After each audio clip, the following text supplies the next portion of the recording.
how do you use movement to affect your mindset? And why is that important? My name is Kristen Piers. I coach entrepreneurs who want to get back into inspired flow, use their voice authentically, and step forward with confidence.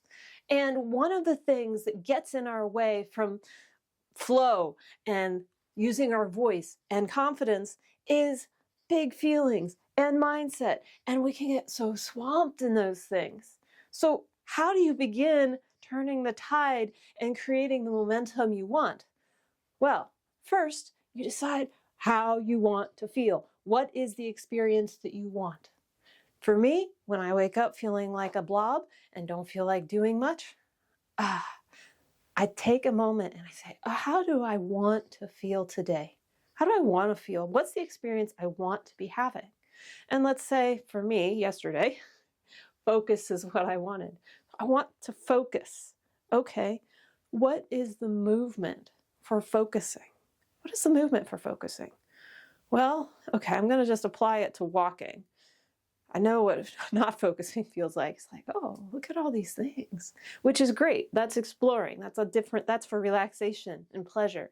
But focusing, okay, if I'm going to focus, that's more like this type of movement. All right, now that I've figured out the movement, it's to do the movement out in the wild. So I went for a walk. I took myself out the door and I said, all right, let's practice moving in a focused way. And I'm walking down the street and I'm like, whoa, this is changing all kinds of things in my brain and my body. And then I would forget and I'd be like, ooh, look at that. And then I would remember and I would focus again.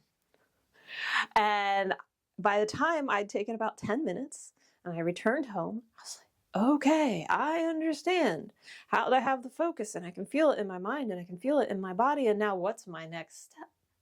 And for me, my next step was to go work somewhere that wasn't home. And that's important. Once you understand what the movement is and your mindset is shifted, ask that question, what is my next step to continue this experience? And then follow it. All right, those are my tips for today. Thank you for joining me about mindset and movement.